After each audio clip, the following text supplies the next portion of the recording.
नमस्कार। आज के इस बेहद खास और ऊर्जावान विश्लेषण में बहुत बहुत स्वागत है। आज हम भारतीय संविधान की उन प्रमुख विशेषताओं पर चर्चा करने वाले हैं जो अक्सर परीक्षाओं और राजनीतिक चर्चाओं का केंद्र रहती हैं। ये सिर्फ अनुच्छेदों को रटने का मामला बिल्कुल नहीं है, बल्कि उस बुनियादी ढांचे को समझने की बात है जिस पर एक पूरा राष्ट्र खड़ा होता है। तो चलिए बिना किसी देरी के शुरू करते हैं। ठीक है, अब इसमें थोड़ा गहराई से उतरते हैं। आज की चर्चा को इन 5 हिस्सों में बांटा गया है जो वैश्विक अवधारणाओं से लेकर विशिष्ट तथ्यों तक एक बेहतरीन मानसिक ढांचा तैयार करेगा।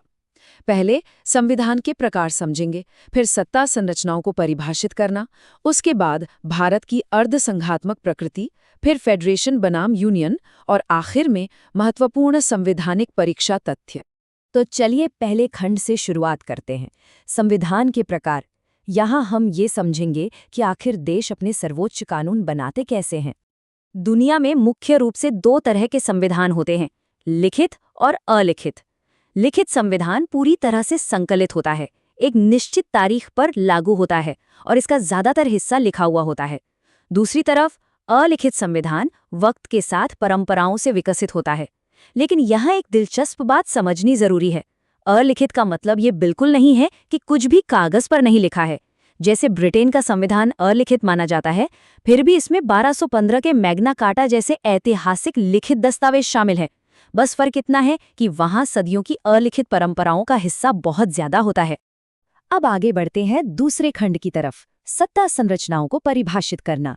इस हिस्से में हम देखने वाले हैं कि अलग अलग संविधान असल में शक्तियों का बंटवारा कैसे करते हैं। सबसे पहले आती है एकात्मक प्रणाली यानी यूनिटरी गवर्नमेंट।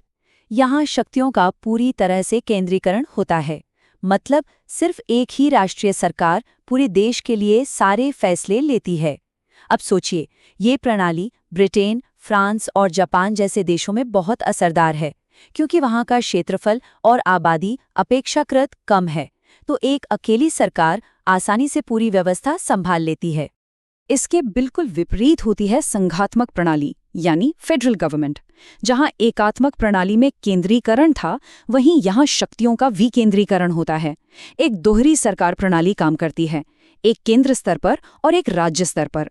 ये उन देशों के लिए एकदम परफेक्ट है जहां आबादी बहुत ज्यादा है और भौगोलिक क्षेत्र बहुत बड़ा है, क्योंकि वहां क्षेत्रीय स्तर पर लोगों की जरूरतें अलग अलग होती हैं जिन्हें एक अकेली सरकार पूरा नहीं कर सकती। और ये शानदार ढंग से दर्शाता है कि एक एकात्मक राज्य की सुव्यवस्थित दक्षता एक संघात्मक राज्य की जटिल मशीनरी के मुकाबले कैसी दिखती है। एकात्मक सरकार में राज्य स्तर की शक्तियां न होने के कारण विवाद कम होते हैं, फैसले फटाफट होते हैं और खर्चा भी कम आता है। लेकिन संघात्मक व्यवस्था में दोहरी सरकारों की वजह से केंद्र और राज्य के बीच अक्सर टकराव होता है, फैसलों में देरी होती है और दोहरे चुनावों की वजह से ये थोड़ी महंगी भी पड़ती है। अब आते हैं तीसरे खंड पर, भारत की अर्ध संघात्मक प्रकृति। चलिए इन वैश्विक संरचनाओं को सीधे भारत के संदर्भ में रखकर देखते हैं कि भारत इनमें से कहाँ खड़ा होता है। तो यहाँ एक बहुत ही महत्वपूर्ण सवाल उठता है, क्या भारतीय संविधान पूरी तरह से एकात्मक है या संघात्मक? असल में परीक्षार्थी अक्सर इस सवाल पर उलझ जाते हैं।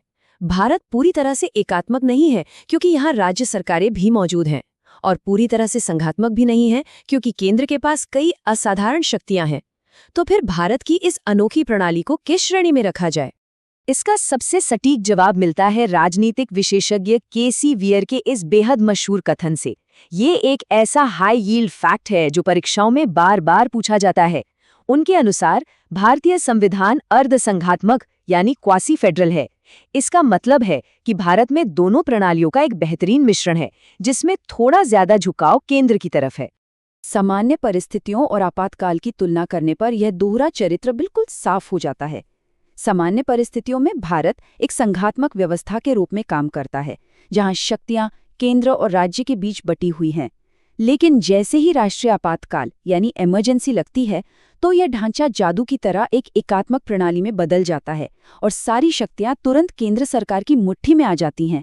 यही दोहरा चरित्र इसे अर्धसंघात्मक बनाता है। चलिए अब बढ़ते हैं चौथे खंड की ओर, फेडरेशन बनाम यूनियन।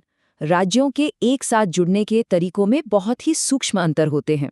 आइए ऐतिहासिक उदाहरणों के जरिए इसे समझते हैं। अगर संयुक्त राज्य अमेरिका के इतिहास पर नजर डालें तो 1776 की आज़ादी के बाद 13 अमेरिकी कॉलोनियों ने 1777 में एक कमजोर परिसंघ यानी कॉन्फेडरेशन बनाया। ये इतना कमजोर ढांचा होता है जहां कोई भी सदस्य राज्य अपनी मर्जी से अलग हो सकता है, पर यह लंबे समय तक नहीं चला।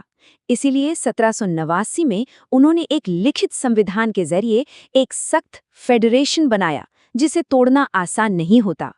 तो यहाँ सबसे अहम बिंदु ये निकल कर आता है कि एक यूनियन क्या है। यूनियन राज्यों का वो समूह है जो आपसी सहमति से भी एक दूसरे से अलग नहीं हो सकता। जब भारत आज़ाद हुआ तो यहाँ 565 रियासतें थीं। अगर वहाँ फेडरेशन अपनाया जाता तो देश के टुकड़े होने का डर हमेशा बना रहता। इसीलिए एकदम स्थायित्व लाने के लिए भारत ने कनाडा से प्रेरित होकर यूनियन का मॉडल अपनाया। इस अंतर को हमेशा के लिए दिमाग में बैठाने के लिए इस शानदार उदाहरण को देखिए। एक फेडरेशन बिल्कुल एक मशीन की तरह है।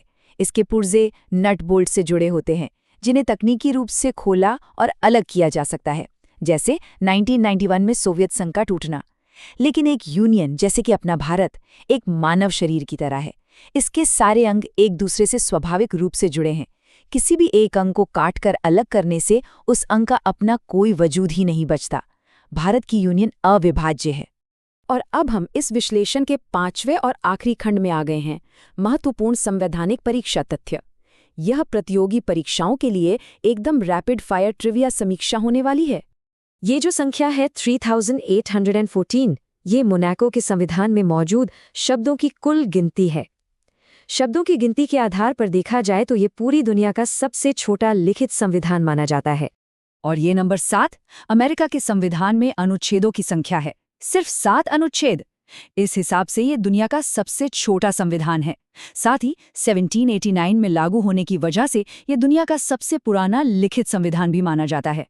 अब इस स्लाइड में जो सबसे दिलचस्प बात है वो ये है कि संविधान को अंग्रेजी में लिखने वाले सुलेखट प्रेम बिहारी नारायण रायजादा ने इस काम के लिए एक भी पैसा लेने से इनकार कर दिया था। उनकी बस एक शर्त थी कि हर पन्ने पर उनका नाम प्रेम और आखिरी पन्ने पर उनके गुरु का नाम लिखा जाएगा। वहीं इसके हिंदी संस्करण को वसंत कृष्ण वैद्य ने लिखा था। ये भी ध्यान रखने वाली बात है कि क्यूबा का संविधान 2019 का सबसे नया संविधान है, जबकि जापान का 1889 का मीजी संविधान एशिया का सबसे पुराना संविधान है। इस पूरे विश्लेषण के बाद आज एक बड़ा ही सोच विचार वाला प्रश्न पीछे छूट जाता है।